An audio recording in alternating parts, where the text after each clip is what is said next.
श्री शिवाय नमस्तुभ्यम। हर हर महादेव।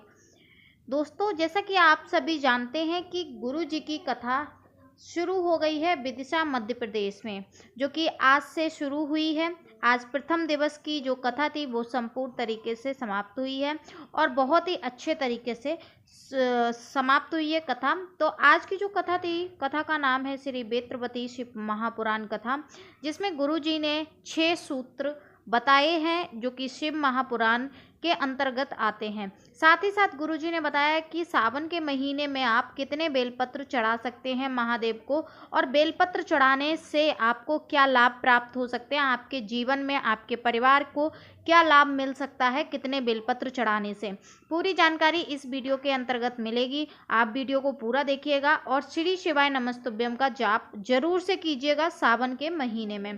तो वीडियो को बिना किसी देरी के शुरू करते हैं। वीडियो अच्छी लगे तो कमेंट सेक्शन में हर हर महादेव अवश्य लिखें। महादेव आपकी सभी मनोकामना पूरी करेंगे। दोस्तों, जैसा कि आपको पता है कि आज से जो कथा शुरू हुई है वो 1 बजे से 4 बजे गुरुजी के ऑफिशियल चैनल और टीवी के माध्यम से सुनी जा सकती है। गुरुजी ने सबसे पहले बताया है कि जो भी व्यक्ति इन 6 सूत्रों को अपने जीवन में उतार लेता है उसको कहीं भटकने की ज़रूरत नहीं पड़ती है। जो सूत्र हैं वो इस प्रकार से हैं। सबसे पहले जो सूत्र है वो है, अगर आप अपने जीवन में 1 लोटा जल चढ़ाना शुरू कर देते हैं, 1 लोटा जल अगर आप चढ़ाते हैं महादेव के शिवलिंग के ऊपर, तो आपको कहीं भटकने की ज़रूरत नहीं पड़ती। दूसरा, अगर आप त्रिकुंड लगाते हैं, अपने माथे पर त्रिकुंड लगा लेते हैं, तो भी आपके कष्ट संपूर्ण तरीके से खत्म हो जाते हैं। लेकिन बात यहाँ पर ये आती है कि कुछ जो भक्त होते हैं उनको शर्म आती है, ऑफिस वगैरह जाते हैं, तो ऐसे में अगर आप महादेव के मंदिर जाकर उनकी दहलीज पर 3 उंगलियों का स्पर्श मात्र से स्पर्श करने के बाद अपने माथे पर स्पर्श कर लेते हैं, तो भी वो त्रिकुंड के समान होता है, वो भी लाभकारी होता है। आगे एक जो सूत्र है वो इस प्रकार है कि अपने बच्चे या अपने परिवार के सदस्यों को एक माला, कंठी माला जरूर से पहनाएं, रुद्राक्ष की या फिर तुलसी की। इससे बच्चे जो हैं वो सत्य के मार्ग पर चलते हैं और हमेशा जो मार्ग होता है उनका, वो आस्तिक के रास्ते चलते हैं, ना कि नास्तिक के रास्ते। तो आप अपने बच्चों को रुद्राक्ष या तुलसी की माला अवश्य पहनाएं। इसके साथ जो सूत्र बताया है वो गुरुजी ने बताया है कि आप अपने बच्चों को श्री शिवाय नमस्तुभ्यम या ओम नमः शिवाय मंत्र का जाप करने के लिए बोलिए। इससे भी आपके जो भी कष्ट है वो समाप्त होते हैं। आगे गुरुजी ने बताया है कि अगर कोई भी व्यक्ति महादेव का जो भक्त है वो शिव पुराण कथा या शिव पुराण कथा की कुछ बातें अपने मन में, अपने हृदय में बसा लेता है, या शिव पुराण कथा का जो वाचन करते हैं या फिर सुनते हैं, तो उसको भी कहीं भटकने की ज़रूरत नहीं पड़ती। और आखिरी का जो सूत्र बताया है वो गुरुजी ने बताया है कि अगर कोई भी व्यक्ति शिव महापुराण कथा जहाँ हो रही है वहाँ बैठकर पंडाल में महादेव को अपने मन की बात कामना करता है, तो वो भी कहीं भी किसी भी प्रकार से भटकता नहीं है, उसके भी मार्ग खुल जाते हैं। अब चलिए बात कर लेते हैं कि गुरुजी ने जो बताया है कि सावन के महीने में आप कितने बेलपत्र चढ़ा सकते हैं।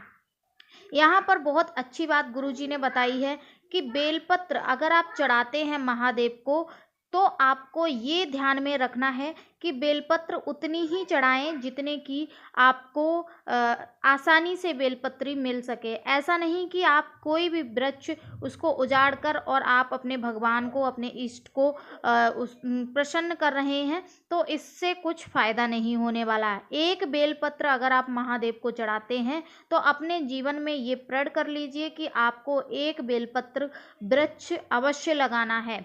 अगर इस सावन के महीने में, गुरुजी ने यहाँ तक बोला है कि इस सावन के महीने में आप प्रण कीजिए, आज ही प्रण कीजिए कि एक बेलपत्र अवश्य लगाना है। अब गुरुजी ने बात की है कि कुछ ऐसे भक्त भी हैं जो कि जिन्होंने सोचा है कि हम 1.25 लाख बेलपत्र चढ़ाएंगे, 108 बेलपत्र चढ़ाएंगे, महादेव प्रसन्न हो जाएंगे। तो ऐसा किसी भी पुराण में नहीं लिखा है। अगर आप 108 बेलपत्र चढ़ाते हैं तो आपको अपने जीवन में 108 बेलपत्र के वृक्ष लगाने पड़ेंगे, तब जाकर महादेव प्रसन्न होंगे। क्योंकि किसी भी चीज़ को अगर आप चढ़ाते हैं तो उसका जो फल होता है पूर्ण तरीके से जब ही मिलता है जब आप उसको पूर्ण तरीके से समर्पित करते हैं और अपने अपने हाथों से उस चीज़ को महादेव के ऊपर चढ़ाते हैं। तो सावन के महीने में अपने जीवन में कभी भी एक वृक्ष बेलपत्र का अवश्य लगाएं, जिससे कि जब वो बड़ा हो, हरा भरा हो, तो आपके हाथों से लगा हुआ वृक्ष महादेव के ऊपर हमेशा बेलपत्र चढ़ती रहे। गुरुजी ने ये भी बताया है कि जब भी विष्णु भगवान ने ये सोचा था कि मैं कमल दल महादेव के ऊपर 108 चढ़ाऊंगा प्रतिदिन, तो लक्ष्मी माँ ने बोला था कि हे नाथ, आप हर रोज 108 कमल दल कहाँ से लाएंगे। तब विष्णु भगवान ने बोला था कि मैं 108 कमल दल लगाऊंगा, उसके बाद महादेव को चढ़ाऊंगा।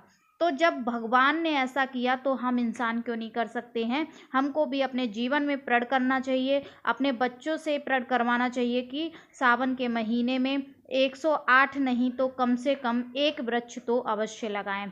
गुरुजी ने आगे ये भी कहा है कि जो माला फेरते हैं वो उनको पता होगा कि माला का जो मनका होता है, जो जहाँ से शुरू होती है माला, वो अपनी माला फेरते फेरते मन में ध्यान रखते हैं कि माला का जो जहाँ से शुरू की है वो उसका जो छोर है वो जरूर आएगा। ऐसे ही आप अगर शिव भगवान पर एक लोटा जल चढ़ाते रहेंगे, चढ़ाते रहेंगे, चढ़ाते रहेंगे, तो आप भी अपने मन में विश्वास कर लीजिए कि एक ना एक दिन हमारा जीवन भी सफल होगा और हमारे दिन भी बहुत अच्छे आएंगे, सिर्फ और सिर्फ विश्वास और श्रद्धा के ऊपर।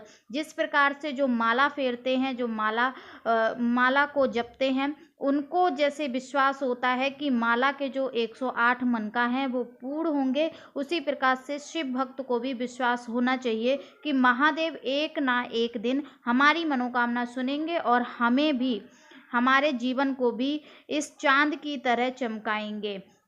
तो आज की कथा बहुत ही अच्छी और रोचक जानकारियाँ थी, जो कि आप गुरुजी के ऑफिशियल चैनल पर जाकर सुन सकते हैं। बाकी जानकारी आपको वहाँ मिल जाएगी। मैंने जो महत्वपूर्ण जानकारियाँ थी वो आपको बता दी हैं। वीडियो अच्छी लगी हो तो वीडियो को ज़रूर से लाइक कीजिए, अपनी फैमिली के साथ शेयर कीजिए। आप अपने फैमिली के साथ शेयर कीजिए। अगर आपको अच्छी लग रही है कथा तो आप ज़रूर से सुनिए। 1 बजे से 4 बजे के बीच में महादेव की जो बेत्रवती कथा विदिशा में हो रही है। बारिश के मौसम में अगर आप जाना नहीं समझ पा रहे हैं, अगर नहीं जा पा रहे हैं, तो टीवी के माध्यम से आप कथा का संपूर्ण तरीके से लाभ प्राप्त कर सकते हैं। कमेंट सेक्शन में हर हर महादेव, श्री शिवाय नमस्तुभ्यम अवश्य लिखें। मिलते हैं किसी विशेष जानकारी के साथ, तब तक के लिए